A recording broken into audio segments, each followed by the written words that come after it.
is Histories and Mysteries Uncovered. I'm Ashley. And I'm Jessica. And on this week's episode, Ashley is going to be talking about the Lawson family murder. And I'm going to be talking about a bad man named Nico Jenkins. Oh, I really like the name Nico. Yeah, maybe not after this. Oh, no. Okay. He's a bad guy. Oh. And hey, at the top of this, if you guys want more of us, go over and join our Patreon. For $3, you get a monthly bonus episode and a sticker. Yeah, it's fun. It is fun. It's very chaotic over there, so. You get more of our personality over there, I think. Oh, yeah. It's unedited, so it's just chaotic. Chaos. And for everybody, just a heads up, we will be taking 2 weeks off for Christmas break. So there will be a new episode on December 24th, but we will not have a new episode December 31st or January 7th. However, if you join our Patreon, we will be releasing our December bonus episode on December 31st. So, yep. So you'll get that shit. Yeah. So if you can't go 2 weeks without us, join the Patreon and you only have to go 1 week without us. Yeah. And Ashley, do you want to tell them the good news? I got my surgery date. Yay! I'm so excited. I'm getting put back together. So what does that all mean? So December 18th. Nope. Yes. 15th? No. I'm in January. I'm looking at a calendar. December 18th, I will be going in and they will be putting all my intestines back together and my stoma will be gone and I won't have a colostomy bag anymore. And I'm very, very excited. But because of that, I will have to be out for a few weeks. So Jessica and I are recording these episodes early so that you guys don't have to go a bajillion weeks without us. Yeah. And if we don't get them all done, Kyle will step in again. Yeah. So, yeah, super fun. Yeah. So because this will be our, not our Christmas episode, that'll be next week, but this is the week before Christmas Eve. My story is actually a Christmas murder. Oh, why wouldn't you save that one? Well, because we're doing the other stuff for Christmas. Oh. Okay. We're doing a fun Christmas movie facts for our Christmas episode. Yeah. So that'll be fun for next week. Yeah. But this week, it's a Christmas murder. It's old too. So I got my sources from The Lineup, Southern Calls, Medium.com, News.com, Cinemaholic, and a podcast called Songs in the Key of Death. Wow. Yeah. And if anybody would like to know why I am so dopey right now, it is because Ashley kind of woke me up from a nap and I was a warm little burrito wrapped in my blanket in front of my fire. And I said, go, we gotta go. Good thing I go first. The Lawson family were hard workers. The dad, Charlie Lawson, was a sharecropper, which for those of you dum-dums who don't know what that is, unlike me, who 100% completely knew what that was and didn't have to Google it at all. I was going to say, you just offended a lot of people. Oh my gosh. I hope everybody got the sarcasm there. I had no idea what it was.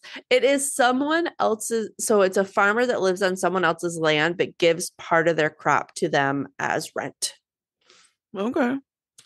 So That's it's not their nice. land, but they can farm on it and they pay rent through their crops. Okay. He had been married to Fannie for 18 years and they had 8 children, 4 boys and 4 girls. Oh. Unfortunately, one of their children, William, died in 1920, but they still had their other 7 remaining children. Oh, how did he die? It didn't say, but I think he was like a baby. I think he was young. Okay. In 1927, after working for years as a sharecropper, Charlie had finally saved enough money to buy his own farm in Germantown, North Carolina. Aw. They were, by all accounts, a normal working family. They lived frugally. They had friends and visitors, and everyone thought they were a normal, happy family. 2 years later, on December 24th, 1929, Charlie took his family to the city, bought them all new clothes, and had everyone pose for a family photo, Oh, which was unusual. I think I've heard this one. Have you? I think so. He, for working class one, it was unusual just because spending that money, getting all new clothes, getting a picture, and it was unusual for his family as well. They lived very frugally. They didn't have a lot of money. Yeah. But nobody could know how unusual it was. This would be the last photo that was ever taken of the whole family together. I don't like this. So here I found two different sources. One said that Charlie sent the oldest son, Arthur, out on an errand that was an overnight trip. One said that on Christmas Day, Charlie sent Arthur to go get more ammo because they were out shooting that morning. And he's like, hey, I ran out of ammo. Go get more ammo for me. So either way, their eldest son, Arthur, Charlie sent him away. On Christmas Day, 1929, the day started like any other. The eldest daughter, Marie, 17, woke up early to make a Christmas cake. And the source was very specific. She was making 2 layers. She did it in 2 separate pans, and then she iced it. It was very specific. I was like, okay, I'll add that in there. All right. Fancy cake. Maybe because it's like extra work, extra fancy, Maybe, yeah. Ingredients cost more. Yeah. And it's kind of exuberant, Yeah. And it had raisins in it, which it's disgusting. I know, I think that's gross too. Like in a chocolate cake, that's disgusting. I don't know that it was chocolate. Oh. That's just what you were picturing. Yeah. Apparently I want chocolate cake. There's never a bad time for chocolate cake. Oh. So later that day, the family sat down for a nice Christmas lunch. Charlie left the house afterwards and went behind the tobacco barn and waited. The 2 middle girls, Carrie and Maybelle, left to go visit their aunt and uncle as they normally did when they were surprised by their own father. He jumped out and shot the 2 girls with a shotgun. What? He then didn't think they were dead yet, so he bludgeoned them until he was sure they were gone. Yeah. He then dragged their bodies into the barn and placed rocks under their head, which is weird. Yeah. And headed to the house. His wife, Fannie, was sitting on the porch, obviously not knowing what was happened, although we can assume she heard the gunshot, but she probably, if the boys were out shooting earlier, if that was a common thing to do back then, she probably just, didn't think anything of it. Awful already. Thank you. Yeah. So she greeted her husband, who returned her greeting by shooting her in the chest with a shotgun where she died. This is really sad. At this point, the oldest daughter, Marie, had heard the shots outside and screamed. She was in the house with the 2 youngest boys, James and Raymond. They were toddlers. She rushed to help them find a place to hide, and she was able to hide them, but she did not have enough time to hide herself. Her father found her and shot her as well. Charlie then went through the house room by room looking for the youngest boys. He found them huddled together, and he shot them both as well. He then went to baby Mary Lou and bludgeoned her to death. No. Yeah, she died from a cracked skull. She was the only one who had not died by a gunshot wound. Sometime during all of this chaos, the neighbors had heard the gunshots and called the police. I also heard, this is old, so there's, different versions, but I also heard that some family had come over for Christmas and they found the bodies, and that's how the police got notified.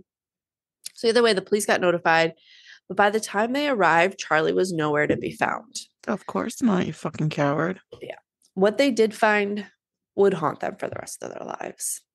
All 7 bodies were found. All 6 bodies were found. No, 7, because the wife, were found. 6 of them being children. They had their arms crossed over their chests. The 2 in the barn had rocks placed under their heads, and the rest had their like specific pillows. Like he went to their beds, got their pillows, and put it under their Ew. heads. I don't like that. Yeah. As police were searching for any clue as to who did this or why this gruesome crime happened, they heard a gunshot from a distance off in the woods. They rushed to the area of the gunshot, and they were shocked to find Charlie dead from the same gun that he had used to kill his family. They found footprints around the tree. I wrote Christmas tree. Around the tree that had showed Charlie had been pacing for quite some time before finally taking his own life. They also found 2 crumpled up notes addressed to his parents, and neither one of them said why he did what he did. Neither one of them was complete. One said, "Nobody to blame but," and the other said, "Troubles can cause." And that's it. So this is an old story. Yes. You've said that. It's hard to think how they knew the sequence of events if he wasn't alive to tell them. Yeah. Right? Yeah. Like, how do they know that that's what happened? Like, he could have done everything in the house first. Yeah. Yeah, that's a good point. I don't know. It just seems weird to me. Yeah. And maybe some of this people filled in throughout the years, you know? Yeah. Because that's what I was thinking. I was like, he must have survived because how would they know all of this? Yeah. No, that's a great point. So I know. And I mean, nowadays, I get how they can piece together. Right. Yeah. But that was so far back. It was so long ago. Yeah. And, it's at that time where people just go through the crime scene without logging anything. Yeah. So the only thing I could think is that if neighbors heard the gunshots, they could say, "Oh yeah, we heard the first 2 out by the barn, and then the rest we heard from the house." And they found Fannie on the porch, so they would know that obviously if he was first heard in the barn, she would obviously be hit first, and then the kids inside. But I don't know how they would know Marie versus the boys. Like, she could have just gone outside to wish the girls bye. Like, yeah, but so if the neighbor said, "Oh, we heard the shots first," yeah, I know. And then he was walking back.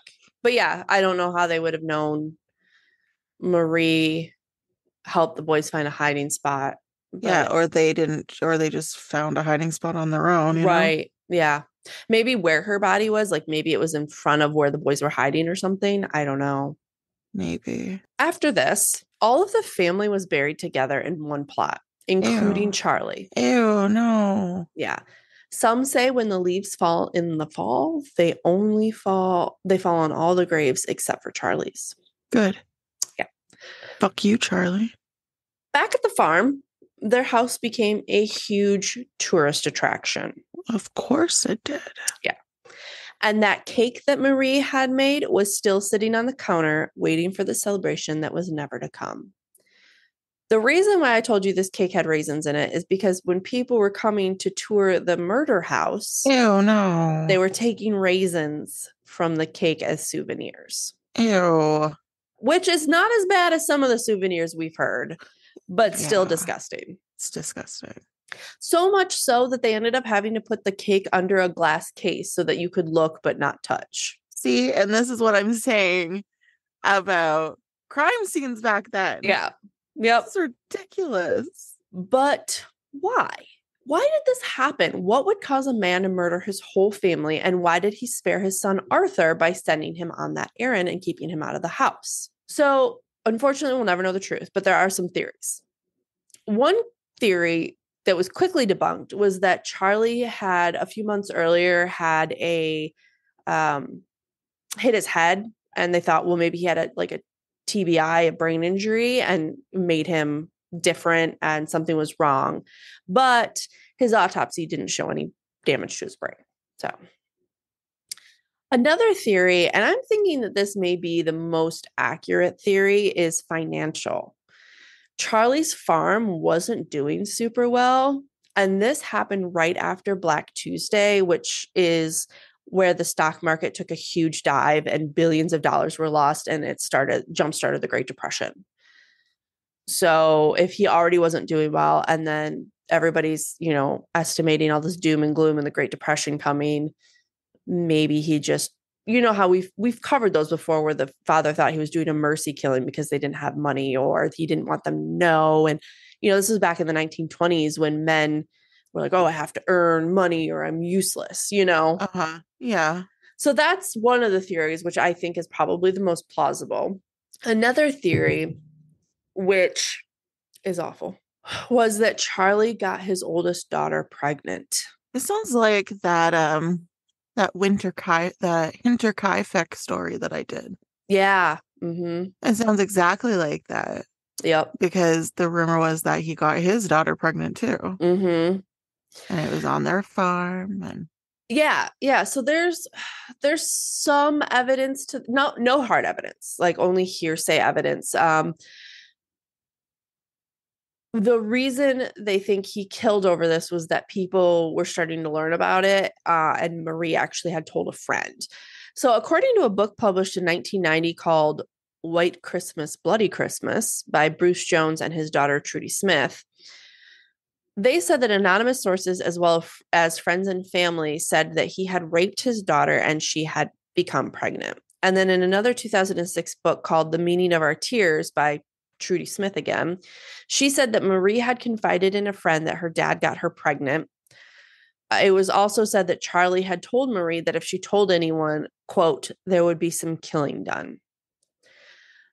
Trudy said that her dad, Bruce Jones, that author of that first book, interviewed Marie's friends in the early 90s while she was in a nursing home. And this was the friend that Marie had confided in that her dad had gotten her pregnant.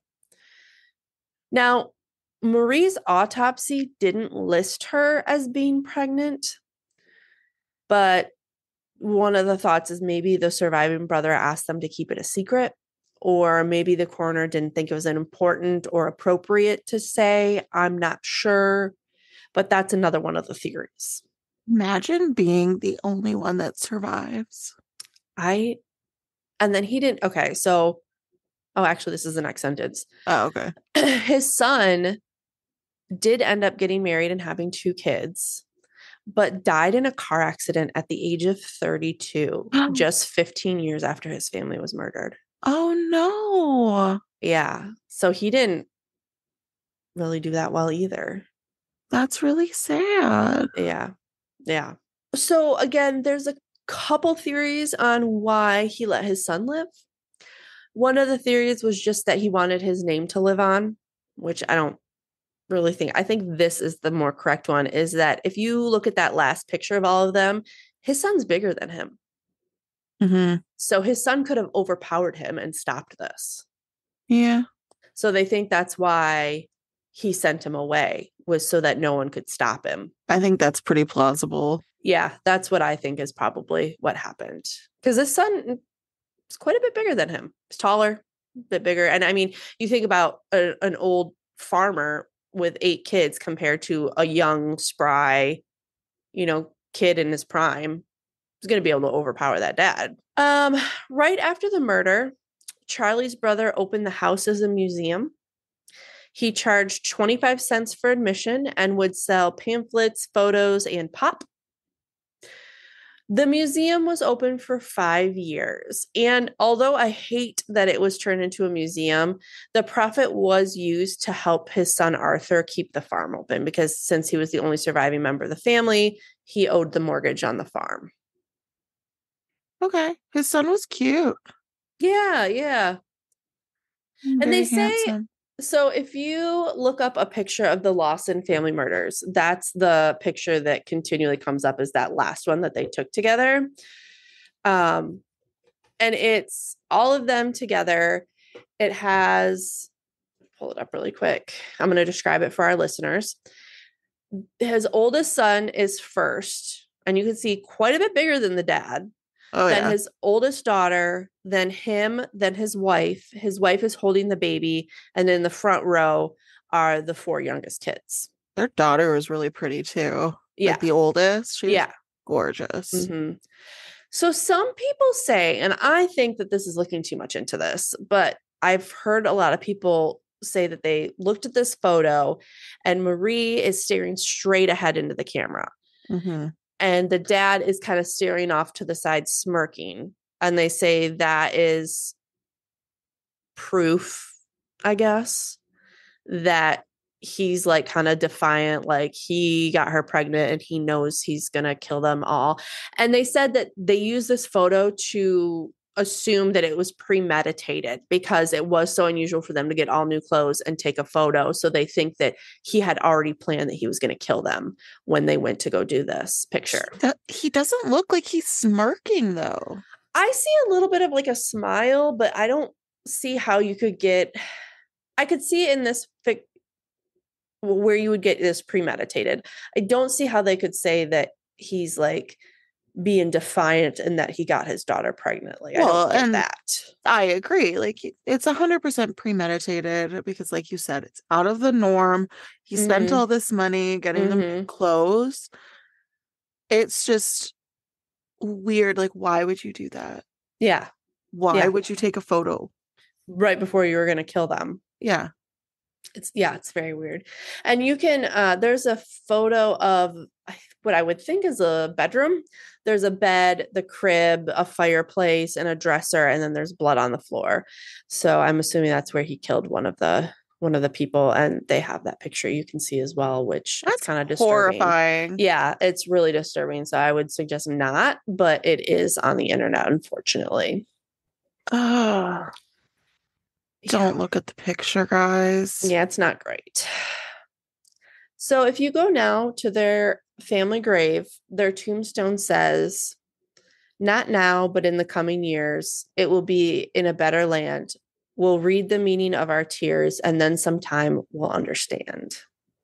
Oh, and awful. That is the story of the Lawson family murders. And I was one of the podcast, the Songs in the Key of Death, was talking about family annihilators and how they often pick a significant date, like Father's Day, birthdays, Christmas, to commit these crimes because it's significant to them, or they think that it'll make them more memorable. More memorable. Yep. That's exactly the word I was looking for. So they said that's pretty common for family annihilators. Terrible. Yeah. I cannot imagine, although there wasn't a lot about them prior. There is a book. You can read a whole bunch about how they were prior to this, that they got from interviewing friends and family. But from what I could tell, Charlie wasn't like a super great man, obviously, but I cannot imagine, because you are supposed to have that utmost trust in your parents, and I mean, obviously some people have horrible relationship with their parents, but I would hope most people don't think their parents are going to murder them. I can't imagine having that gun pointed at you from your father. No. It's awful. And the children. I know. It always just hurts me because I just imagine them all huddled up and crying and scared, and from the person that's supposed to protect them. What a horrible way to go, being scared. I know. And it's awful. So that's the Christmas Massacre. I really hated it. Thank you. You're welcome. This was better than the other one I was going to do. And I told you a little bit about the other one. I was like, that's too bad. I can't do this one. But that one was more gross than sad. This one's more sad. I'll probably have to do it because I usually go balls to the wall. You do, man. You do. It was about, for those of you, it had a lot of cannibal-esque parts to it. And I kept reading things and I was like, okay, that's really bad. I'll just leave that part out. And then I read the next thing and I was like, okay, that's also really bad. I'll leave that part out too. And then I read another. I was like, this is too much. This is too much. I can't do this. So Ashley's story would have been one sentence. Exactly. And this person's name is blank. He murdered so-and-so. It's too much. Yeah. Oh my God. Yeah, she sent me a paragraph about something she was reading. It's like, oh my God. No, thank you. When I got to the bestiality, I was like, nope. Oh. Nope. Oh, that wasn't even included. Nope. That's literally what I was like, nope, I'm not doing this one. Okay. Well, I'm going to move on. Yes, tell us about your bad man. His name was Nico Jenkins. Okay. Okay. Are you with me? I'm with you, Nico Jenkins. He was born close to my birthday. Oh, sad. A different year. It was September 16th, 1986. That's the year I was born. Uh-oh. Oh, geez. He was born in Colorado to Martha Jenkins and David McGee. So he took his mom's last name. Love it. Very forward. He experienced a range of terrible incidents as a child, including maltreatment, crimes committed by his family, and physical and sexual abuse. Oh, don't love it. Don't love it. Nope. When Nico Jenkins was 7, he was found in possession of a loaded gun at school, which obviously led to his legal difficulties. Yeah. He was 7. Oh my gosh. Can you imagine? No. I could not imagine. I should do a story of that 6-year-old that shot his teacher.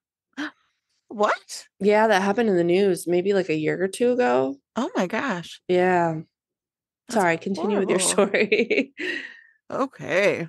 His mother had checked him into a hospital when he was 8 because of his escalating self-harming habits and his bouts of attention deficit hyperactivity disorder. Oh. Due to his aggressive attitude and his gang affiliation, which started when he was just 11, he was expelled from school. By the time he was 13, he had already committed several assaults. And by the age of 15, he had carried out 2 armed carjackings. So from those, he was given a 21-year sentence, of which he barely completed about 10 and a half. Oh. So not a lot. When he was 26, he had served more than 10 years in jail for carjacking before being released in July of 2013. However, he committed the 4 murders for which he is currently on death row within a month of his parole. Oh, wow. Yeah. Carjacking to murder. That's a pretty big jump there. It is a very big jump. On August 11th, he shot Juan Yorube Peña and Jorge C. Cachiga Ruiz at random while they were sitting in their car, and he robbed them of their possessions as well. Oh. These were his first 2 murders. And the scary part is the specific word, random. Yeah. There was no rhyme or reason as to why he did this. He just saw 2 people and shot them. Yeah, that's awful. And the fact that he just got out of jail and how scary that is to think about, how easy it was for him to get a gun. Yeah, that's a great point. Yeah. How horrifying is that? Yeah. He just got out of jail and he has a gun. Probably from his gang, I would think. If he's even still part of it. Like, he's been in jail for over 10 years. Yeah, but gangs are in jail and usually they stick around, So maybe he just continued it through jail. I don't know. Yeah, that's true. Curtis Bradford, the 3rd victim, died of a gunshot wound in a garage on August 19th and was the only person that Jenkins knew because they had met in prison. And then the final victim was Andrea Kruger. She died on August 21st after being shot on the street by Nico. And when police apprehended Nico on an unrelated charge of making terroristic threats on August 30th, despite the fact that they also had surveillance footage and ballistics evidence linking him to the Kruger killing, he made their job very, very easy and just began confessing a few days later. Well, I mean, good. He claimed that the 4 fatalities were a sacrifice to the Egyptian demon/snake god Apophis. Oh. And he admitted that to them through an 8-hour confession. He said, "This is going to be a long night. When we're here talking, it just comes out like a computer. My head kept pounding. Boom, boom, boom, boom, boom. And I was like, what the fuck is going on? And the demonic forces just attacked me. I can't sleep 36 hours at a time until I did the first one." Wow. The first murder. So here is this mentally disturbed individual. Yeah. And this is a really important thought to keep in the back of your mind because it serves as a whole. It's a bigger deal getting more into this. Okay. Ultimately, Nico sobbed as he told detectives of the other 2 murders and that he just wanted treatment for the various mental illnesses he claimed to have had. Diseases that he also claimed the Nebraska Department of Corrections had ignored during his time in prison. The Nebraska Department of Corrections is so responsible, he told detectives. This is equivalent to me being a pit bull that they pull off that chain and whoever it hurt, you're responsible for it. Because you knew the danger of the animal, knew the danger that you created in that cell. I mean, yeah. I don't disagree kind of with what he said. Like, if he truly has disturbing mental, disorders and issues, and they ignored that and just like released him, then yeah, I think it's kind of on them too. But let's see if he's telling the truth. Who knows? Subsequently, he even launched a $24.5 million lawsuit, which was never settled against the state of Nebraska. And it was alleging that they neglected to treat his mental health issues while he was incarcerated and prematurely released him. So, okay. I don't know. Nico pled no contest to first-degree murder charges on April 16th, 2014, less than a year after confessing to detectives. He was deemed incompetent to stand trial by court-appointed psychiatrists shortly after. Apparently, while in custody, he was able to mutilate himself, which God. strengthened their point. Yeah. This part I don't understand, and I'm probably putting myself out there, and people are going to be like, you're fucking stupid, but... Well... You're fucking stupid. Okay, what is it? So it said he attempted to engrave the number 666 into his forehead in April 2015. Mm-hmm. However, the fact that he was looking into a mirror caused the numbers to seem reversed, resembling upside down 9s, which like aren't upside down 9s 6s. I don't get it. First of all, yes, upside down 9s are 6s. And second of all, it wouldn't be 9s, it would just be backwards 6s. Yeah. I don't know, I'm so confused. Who wrote that article? I don't know. It would just be a backwards 6, like, right? Yeah, like instead of, I gotta write this out. Instead of a 6, it would look like, because it said that, right? Yeah. Like the one is a 6, the other one is, well, that's a really bad 6. The other one is a backward. It would look like that, not a 9. Upside down 9. Oh, maybe it is an upside down 9. Oh, shit. If you flip it. Yeah. Okay, I'm just stupid. It's fine. No, I was right there with you. Right there with you. We're on board now. We're caught up. We're there. Okay. Stupid. He also sliced the word Satan into his face on June 27th, 2015. But wait a minute, sir. I thought that you believed in Egyptian gods because isn't that who he sacrificed to? Yeah, that's a good point. But now That he's is a doing good point. Satan. Yeah. Oh. But he also sliced his tongue like a snake to resemble Apophis. Listen, you got to pick one evil god. Like, you can't have all these different religion evil ones. Well, he is clearly not with it. So he says. Yeah. So this part, this part is Uh-oh. gross. It honestly just gives me the heebie-jeebies and I don't even have it. But he attempted to cut his penis into the shape of a serpent in September 2015. And it caused enough damage that he needed 27 stitches. And he told the judge that he was listening to the voice of Apophis when he did this.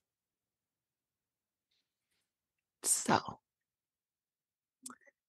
even though he had decades of mental health issues, the courts eventually decided that he was competent enough to stand trial despite these incidents.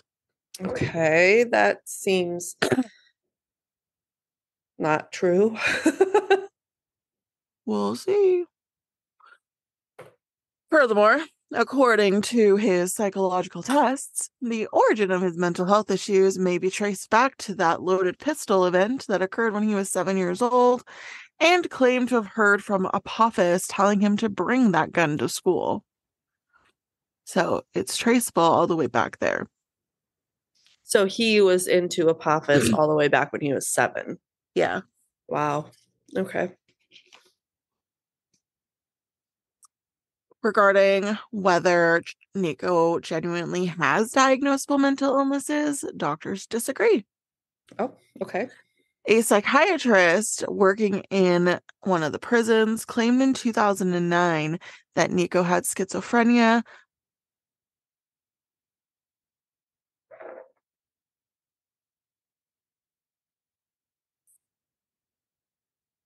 bipolar disorder, and possibly even psychosis. Oh. However, other specialists that Jenkins is lying about everything in order to be deemed mentally unfit for trial.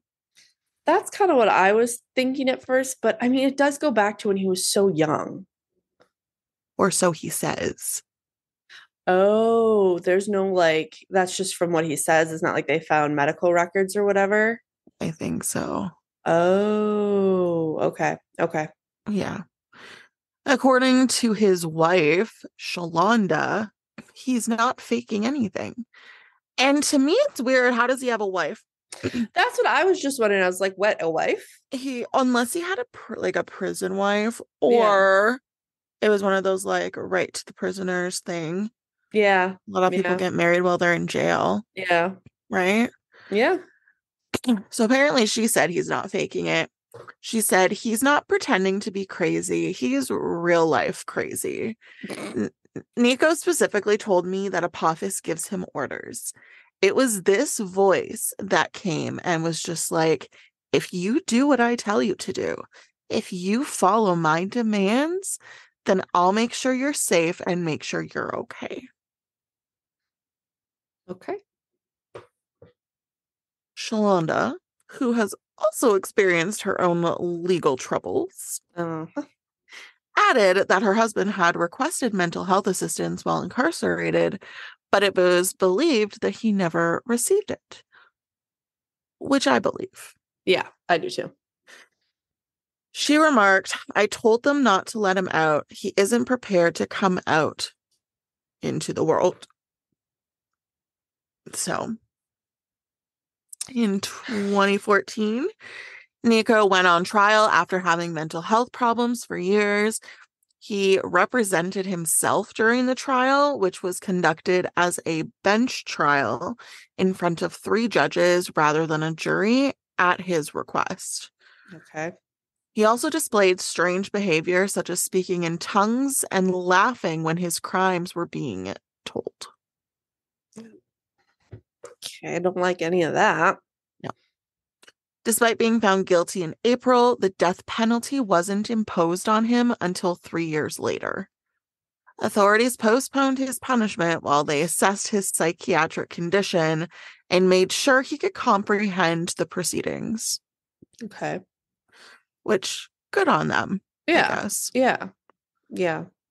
Depending on what kind of psychiatric testing they did. Yeah. Yeah, absolutely. Finally, they determined that he was fit to receive the death penalty. Nico sat stone-faced and mute during his 4 shootings sentencing, which was a dramatic contrast to the rambling, exuberant demeanor he'd shown while confessing to those same murders more than 3 years ago. And that's where I think he was faking it. Yeah, because he didn't need to try and show he was insane anymore. Yeah. Because if you're as insane as you're saying you are and you're acting that way, it's not just going to stop on a dime. Yeah. Yeah. Right? But unless in that 3 years he was getting some kind of mental help, Yeah, but if he was getting help during those 3 years, then it couldn't be said that he was sane enough during these murders, No, you're right. Yeah. Mm-hmm. So, in addition to this sentencing, he also received up to 450 years in prison for the other counts. Wow. So, he was convicted of 4 counts of first-degree murder, 4 counts of use of a deadly weapon to commit a felony, and 4 counts of possession of a deadly weapon by a prohibited person. And that's basically the end, but I had a little bit of extra because I didn't know where to put it because it was just kind of awkward. Okay. Because I used a couple sources. So I used All That's Interesting. I used a website called yen.com.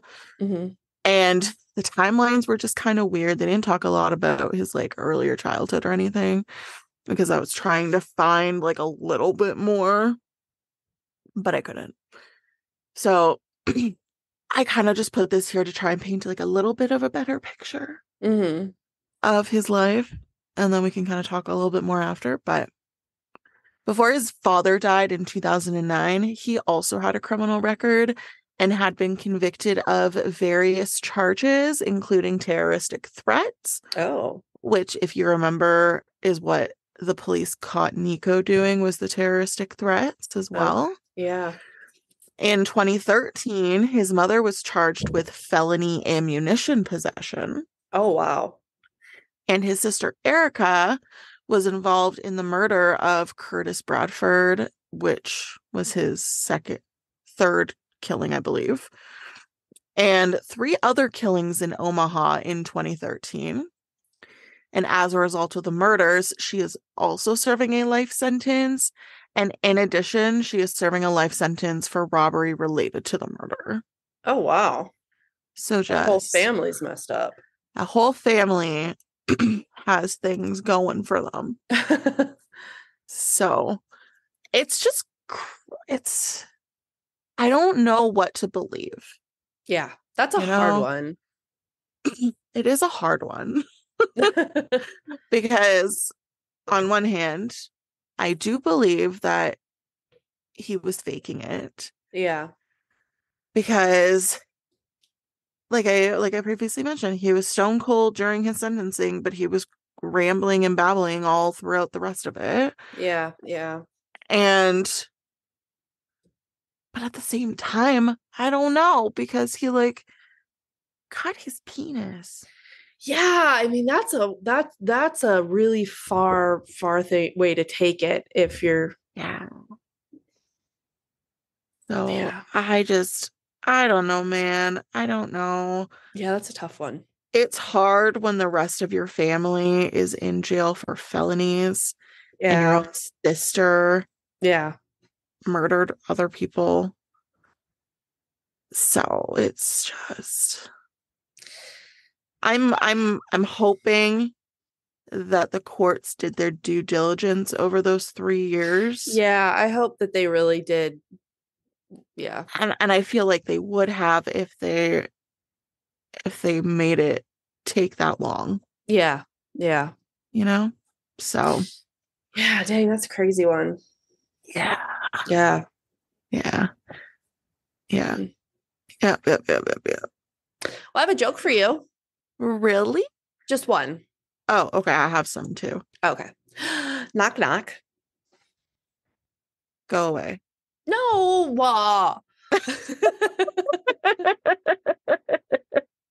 Knock, knock. Who's there? Yodelehi. Nope. Go away.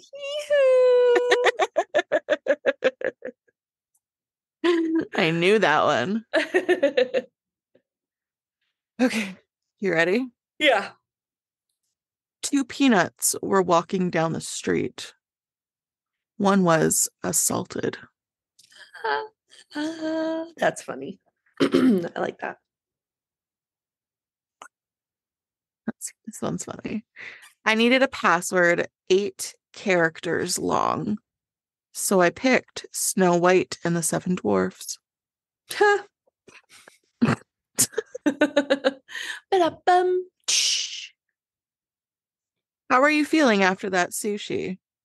A little eel? And one last one. What did the nut say when she got a cold? What? Cashew. Oh, that's cute. I like that one. I like that. Well, if you want more of us lovely ladies, you can find us on Instagram, Facebook, TikTok, and Patreon.